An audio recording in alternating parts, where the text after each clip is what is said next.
Don't spend another dime on a health certification until you watch this video, because right now it doesn't matter how good you are if no one knows who you are. And having all the letters behind your name and having all the degrees on the wall will not make a single difference to your business if you don't get this one thing right that I'm going to share with you in this video. My name is Healthpreneur. I'm the CEO and founder of Healthpreneur, New York Times bestselling author, and for the past 20 years, I've been helping health experts build 7- and 8-figure businesses online, and probably have helped more people in our space than anyone else. I've been at this for 20 years, so very few people have. And what I'm sharing with you in this video is it's an epidemic. It's the health certification epidemic that a lot of health coaches and experts hide behind to play it safe and not do what's needed to grow their business, especially online. And why this is important is because according to Glassdoor, the average health coach makes $61,000 per year, which is actually not a lot of money considering the fact that they have many certifications under their belt. I want to talk about why this happens, and then I want to talk with you about the single most important thing to actually invest in if you want to improve your income, improve your impact, and just feel like you're finally earning what you feel you deserve for how smart you are, how awesome you are at helping people. Because I get it, I get how frustrating it can be to be the best kept secret. And there's a lot of noise. There's a lot of people that do what you do. How do you stand out? So a lot of times we think that having more letters behind our name is the way to stand out. And I can relate to this because when I was working, I started off as a trainer and nutritionist 27 years ago. And I remember looking at the trainers on the wall, that had the pictures in the bio. And at the time it was, Uriel came with like CK, CSCS, like all the letters behind the name, and someone else had like advanced degrees or advanced certifications and kettlebells, and they'd make more per hour. And I can understand where that thinking comes from of like, well, if I have more letters and certifications, maybe I can charge more, maybe I can be better to help more people. And that might have been true in that type of ecosystem. But online, none of that stuff matters. There is a baseline requirement for you to be exceptional at what you do. Okay, so I want to be clear about this. It's not good enough to be okay. Like most businesses are mediocre at best. Most anyone in any aspect of life. Okay, most small businesses that you see down the street, most coaches online, most airlines, most hotels, most restaurants are average at best. And you can certainly stand out by having an exceptional product. You are the product in this case, which means that you have a single target market, you know how to help them, and you have to be able to help them. Okay, so the premise and the foundation of this video is that if you're not good enough to help anyone, you have to get good. So please do what you have to do to get there. So if you're not a qualified or certified or licensed professional, then that's probably where you got to start, right? Just like I did, just like maybe you did. But this video really is about, let's assume that we have that foundation. Let's assume that we have track record. Let's assume we have clients' results under our belt. And I want to talk about why continuing to put more letters behind your name, more degrees on the wall, more certifications in your toolbox is going to make no difference for you. But first, let's look at why this happens. It's comfortable because it almost feels like the lifelong student, the guy who's like 40 years old is going for his second PhD. And it's almost like he's avoiding life because he's like safe. He's still like the lifelong student living on campus. Certifications feel like that because they feel like you're making progress. But when you look at your bank account, nothing's changing other than the fact that money's leaving in exchange for a little bit more knowledge. The second thing is that it reinforces validation that a lot of health professionals seek. Having worked with thousands of health professionals, I can tell you the number one thing that holds them back is the fear of not being good enough. And that shows up as needing everything to be perfect. Perfect logo, perfect website, beautiful profile on Instagram, curriculum, their coaching program has to be perfectly dialed in, professional videos. No one gives a shit. No one cares, okay? Other than like us, the individual health professional who thinks that's important. The other thing is this hidden belief that, again, we're not good enough. So if we get more letters behind our name, it makes us more credible. I'm going to illustrate this with a story. So a little while ago, I was speaking with someone who is an amazing practitioner, has been at this for a very, very long time. And she was mentioning to me that on a yearly basis, she spends north of $25,000 to $30,000 on continuing education, events, conferences, certifications. And I could tell on our website, it was just listed out. And I said, listen, that's incredible, right? It shows that you truly care. You want to be the best at your craft. Awesome. However, We're having this conversation because your business is stuck and you're burnt out. You have no freedom. You're grinding away to a pulp. And this is the conversation that I want to have with you in this video, is that it doesn't matter how good you are if your business is not moving in the slightest. So my conversation with her was, well, great job on building your technical skills. I think you're good enough as it is. Okay. Like, we can understand that. Would it be a crazy idea to spend that same amount of money to build your business skills? Because that's the big distinction now, is you have this technical acumen, expertise, but your business acumen is close to nothing. And right now, if you're watching this and you know you're not making the money you want, if you know you're working way too hard for what you're making, and you just in your gut know, like, man, there's just some stuff I don't understand about business, then the most important thing you can do is lean into that, is to invest in yourself and invest in your business from a business perspective. I didn't understand this until I understood this. So when I started my business online in 2005, I thought it was good enough to be good enough. Yeah, cool. I'm an expert. I can help a lot of people, but I was unknown. Okay. Like, you're in the sea of the internet. No one knows you exist. But I thought, oh, it's okay. Like, build it and they will come. No, didn't happen. So for 3 years, I spent grinding away online, making little to no progress, making little to no money. And finally, I invested in my first business coach in 2010. And it was like I put a different set of goggles on and I saw the world a different way. Like, all of a sudden I started to learn about, marketing, human behavior, persuasion, direct response, funnels, sales, all this kind of stuff. And I started to recognize, like, oh my God, I didn't know any of this stuff. And it's no wonder that my bank account reflected that. So from that point forward, from 2010 until now, I've invested more than $1.6 million, mostly in my business, like specifically business coaching and mentorship. Okay. I've invested tens of millions in my team and ads separately, but just in terms of my own development. When I realized I didn't have to be the smartest person on the planet to help people, I don't need to keep getting certifications. What does it matter if I have an advanced level kettlebell certification if I'm making minimum wage? Like, what's the point? So I decided to put all of my effort and my investing, from me personally, into myself, my mindset, because that's a big piece of this too. It's like, when I talk about the business side, there's a big component of the business side, which is mindset, personal growth. And usually the higher up in business you go, the more it becomes about what's going on up here. So anything you can do to grow personally, as an example, you will probably find that the hardest thing in business is having hard conversations. It's going to be people related.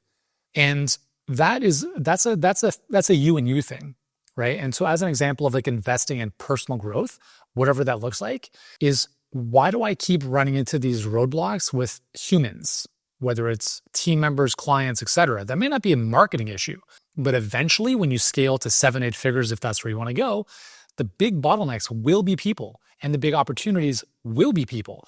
But you have to become a bit bigger version of you, figure out your own stuff so you can be a better leader to others. So that's an example of what I mean by, it's not just like the tactical business stuff, but a lot of it is the personal stuff as you grow through this.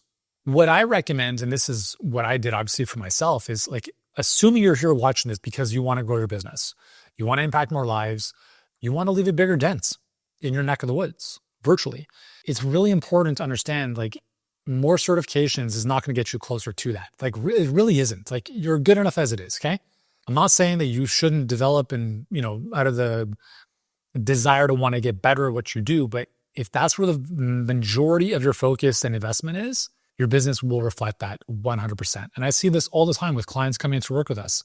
Person's going back to school, they're finishing another university degree. I'm like, dude, you're barely afloat in your clinic. Like, what are you doing? Like, you think that this advanced degree in molecular or whatever is going to do anything? Nothing, right? How about you learn how to write ads that convert? How about you learn how to do sales that don't feel slimy? Well, I don't like selling. Good. Well, then you're not going to like money because it's not going to come to you. Hey, we'll get back to the video in just a moment, but if you're enjoying this content, this is just the tip of the iceberg. And I've got videos coming your way every single week until I die. And I don't plan on dying anytime soon. And what that means for you is that you'll be getting my best insights to help you grow your health business online faster without the grind and without all the guesswork. But the reality is this: I'm not asking for a lot, just a simple little commitment, which is for you to subscribe to the channel right now. And that way you can get notified every single time we're dropping a new video to help you grow faster. So all you have to do right now is hit that subscribe button below. It will help me sleep a lot better at night.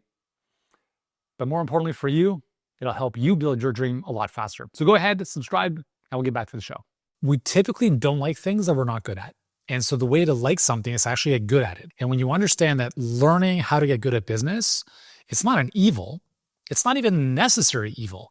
It's a skill that will open up so many things for you in life. Like you will look at the world very differently, understanding that it doesn't matter. I'm sure you've seen this. There are many people out there who are doing way bigger things than you. And sometimes you look at them and like, how on earth is that floozy got 500,000 followers on Instagram and built a 7-figure business? And you're like, this person doesn't even have a degree. But guess what? The world doesn't give a shit.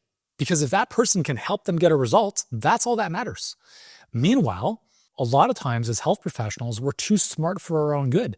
So we think that we're owed something because we're smart, because we have these letters behind our name, because we have these degrees. The world owes you nothing. Every day you have to go out and earn your keep. And if no one knows you even exist, well, guess what? No one's going to be paying you money because they're going to go to some other person who's more prominent, even if they're doing ridiculous things on social media that drive you nuts. So I understand that. And I'm not saying you have to resort to those. I'm not saying you have to build a business that you hate. Like there are multiple ways of skinning a cat. There are multiple ways of becoming more visible. You don't have to do the pointing, dancing videos if you don't want to.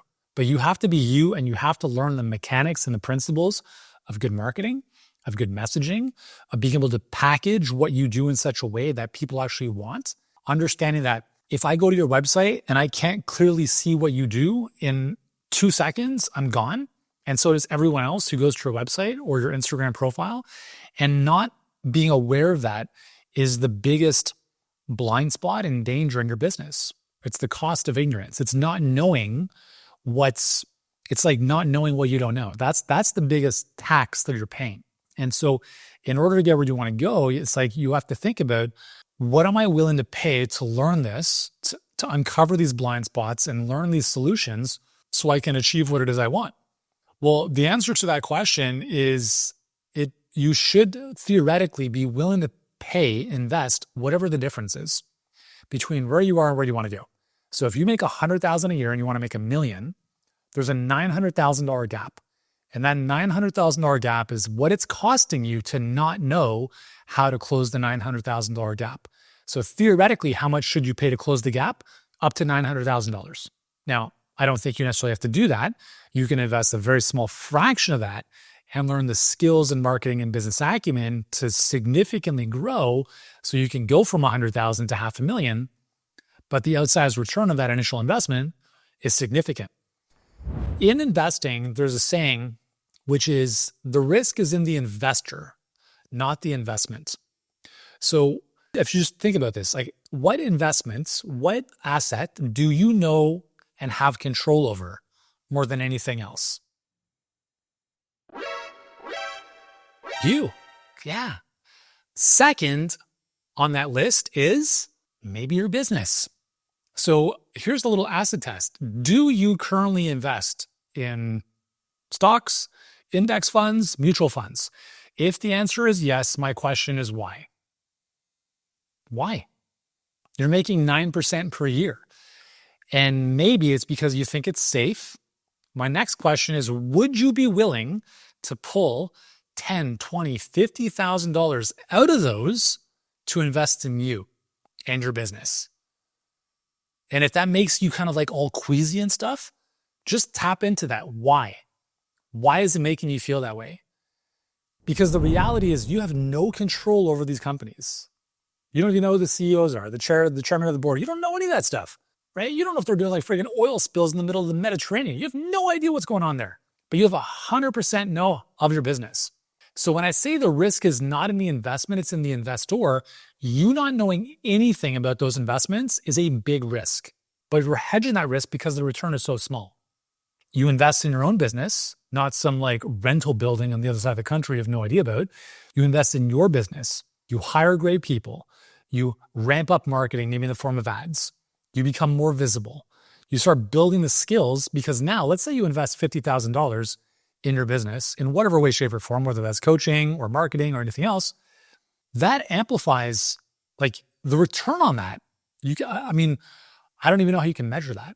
When people ask me like, what's the return of working with you? I'm like, I can't even answer that.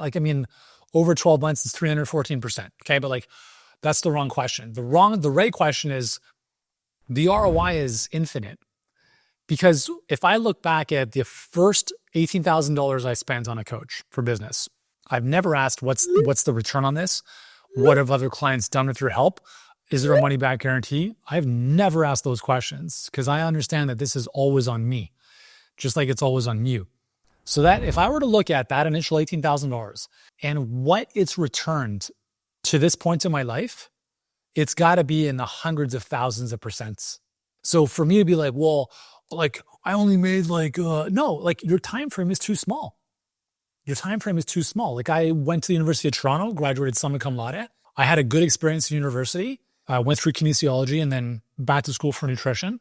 That investment, which thankfully was covered by a scholarship for soccer, but if I had invested that money, wow, like that program changed my life. A lot of other students that I went to school with went into teaching, went into physio, chiro, I was the only person in my class out of 100 people that became a business owner in this vein. We had our 20-year reunion about a year and a half ago, and it was just cool to catch up with people.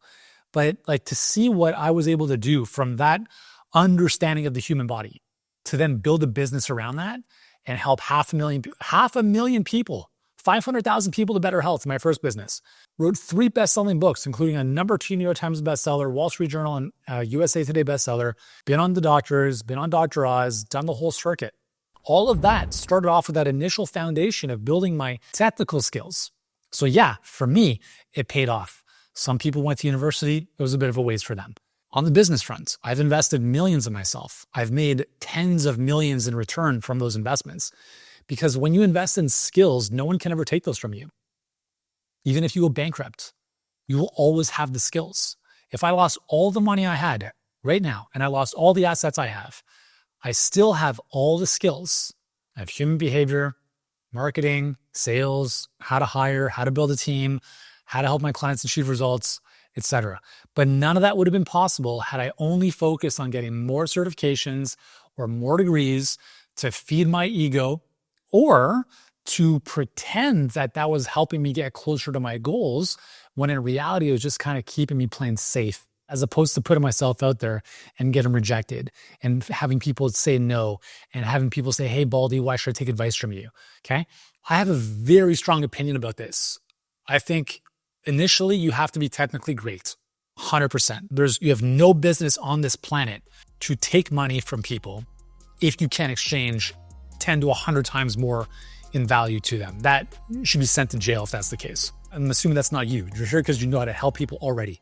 With that context, if you truly want to make more money, help more people, have a much better quality of life, every single penny you have needs to be reinvested into yourself and your business. And if you ignore this advice, you're more than welcome to do so, but you will struggle for a very long time. And I understand that words can only warn and life experience teaches, but having been doing this now for 20 years and coming from a background of one-on-one grinds before that, this is one of the most important messages I can share with you today. So if this is struck a chord or has been helpful or insightful for you, hit the subscribe button. I've got hundreds of videos on this channel to help you grow a successful health coaching business. And if you actually want our $1 million health coaching roadmap, that video is right here. Check it out next. And I'll show you exactly how we help clients build 6, 7, and 8-figure coaching businesses without the grind.